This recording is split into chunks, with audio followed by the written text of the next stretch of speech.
she comes. Again, I'm not bitter. It's all fine. I was replaced by this person. Her stepdad might have been the producer. Everybody, please welcome to the stage, Riel Hahn.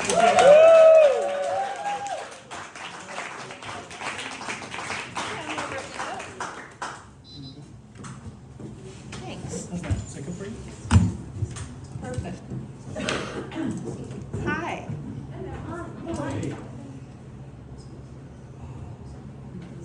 I would just like to inform you that this is my first time on stage since March of 2020.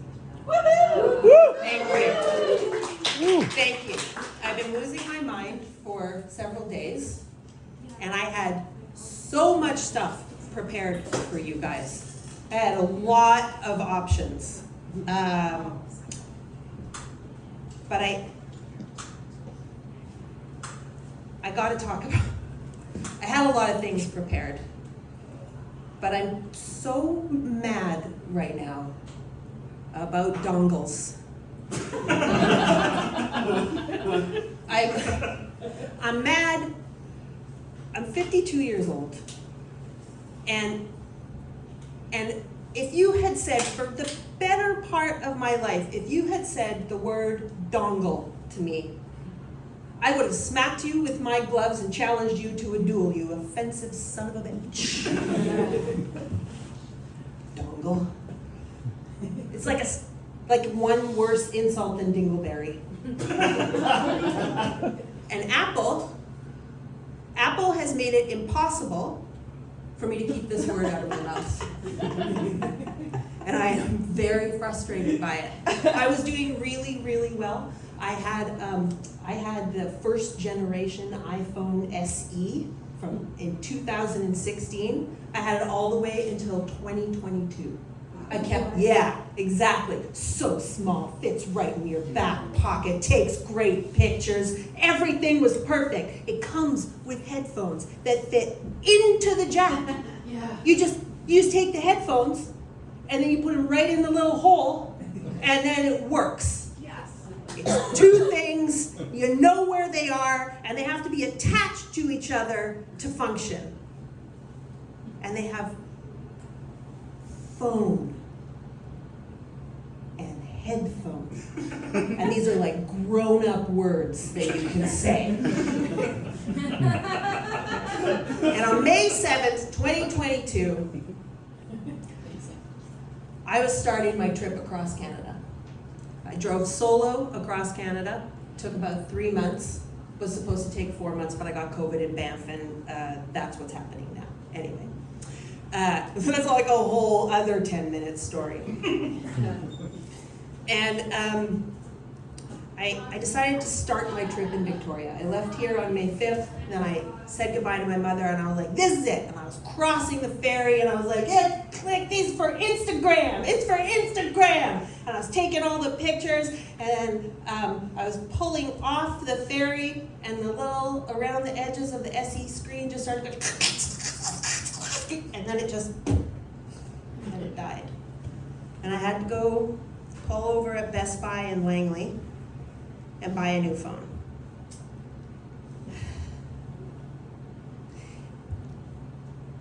And it came with headphones. And it was really expensive. And then I was like, great, I'm gonna start using it right away. And the man at Best Buy was like, first you gotta buy a dongle. I was like, I just spent $1,100 on the phone. I have to spend $20 on a dongle? They're this big. They're this big. And you need two. Yeah, because one that goes from your headphones into your iPhone, and then one that goes from your headphones into your iPad. You know, if you have all the devices because you're a fucking asshole. And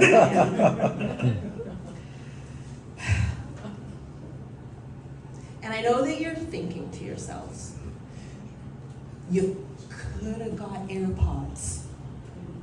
Little Bluetooth, little animals that go in your ear. So then, I inform you, had I had AirPods, I would have 3 objects that were all separate from each other.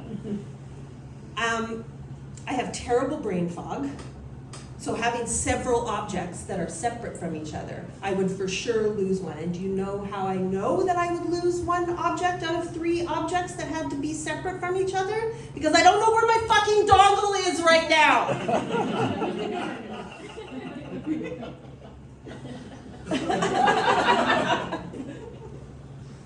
It seems small, you know, but over the course, I had so much to tell you. I really wanted to tell you everything that happened to me in the last 4 years. It was hard to fit into 10 minutes, you guys.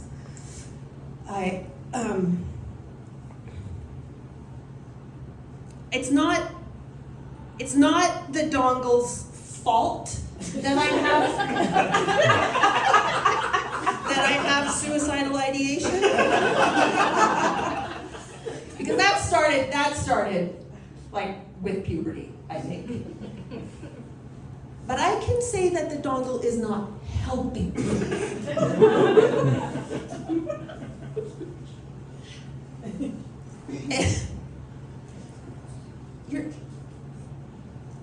You got all these signs. Okay, I know there's a lot of really big things happening in the world right now that are upsetting, and we know it's crumbling, it's coming apart at the seams, the fabric of society.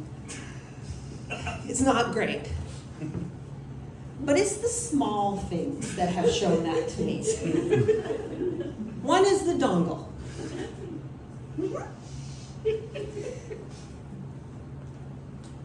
Okay. I was on Craigslist during the pandemic. During the pandemic and my bout with long COVID, online shopping has become a serious problem. And I was looking at Craigslist for furniture, and I saw a listing for a single sofa for sale. This, I guess, doesn't strike you guys as odd, but it was a picture of a fucking chair, which already has a name and a use.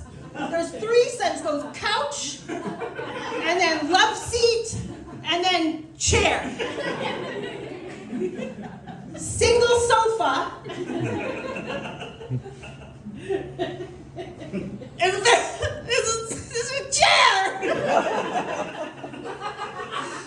And then shortly after that happened, you know, because of the illnesses and all the pandemic, whatever, there's just been a number of complicated government forms I've had to fill out over the last couple of years. And I had to do something with CRA, and they emailed me back about having received my thing, and then they sent another form, and they had it kind of pre-filled out with all of the known material they had on me, including my address, the Canada Revenue Agency. This is a very large government body. The Riel Hahn, I said my street address in Vancouver, and then it had spelled out British Columbia, spelled all the way out. The Canada Revenue Agency. Columbia. C-O-L-O-M-B-I-A. British Columbia. Now, I understand. I just feel that if you work for the Canadian government, you should know how to spell the names of all the provinces, even if the names are kind of shitty colonial names. Just know how to spell them and then advocate for getting them changed. And then right after that, because of all the online shopping, I had to call Old Navy of the famed Gap Corporation. And I had to return something. And I phoned their 1-800 number, and a phone tree answered. And it said, "Hello, you have reached 4.5 years, you fuck up a joke. Okay, I called Old Navy. This is true! And the phone tree answered, and it said, "Hello, you have reached old_Navy."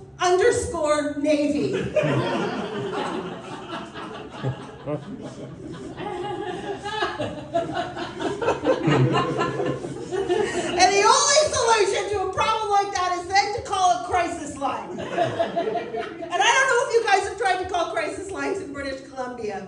And no matter how many crisis lines you choose from Google, it goes to the same phone tree. Hello, you have reached British Columbia crisis lines. Would you like to wait in silence?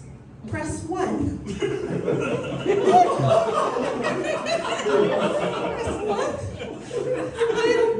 It's not silence, it's beeps.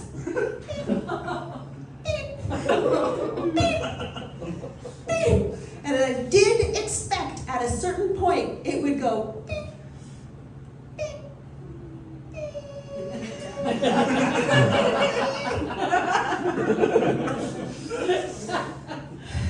But you can't call your family when you're in that kind of crisis. I don't know if you guys know this, but your family and friends do not like to hear that you want to die. They don't like it. It's very scary, and fair enough. So I have a little bit of advice for you, because this is what I did. After calling the crisis line and getting put on hold, and then texting the crisis line and having the person who texted me back from the crisis line say, what's happening for you? And then I started texting out what was happening, but my hands were shaking and I was very upset. And while I was texting out what was happening, they said, hi, sorry, are you still there? And I was like, what? I'm trying to text you, I'm very upset. And he said, I'm sorry. If you're going to take your anger out on me, I'm going to have to end this call. I was like, when did this become about the sensitivity of the person answering the phone at the crisis line? And so I Googled crisis lines in Alberta. And I called the crisis line in Alberta, and Taylor answered right away. And she was like, hey, what's going on? And I was like, this is what's going on, Taylor. And she's like, great, where are you? I was like, I'm in my car. She's like, great, is there something you like to touch? I was like, I love my pillow. She's like, hold your pillow, let's do some breathing. And I was like,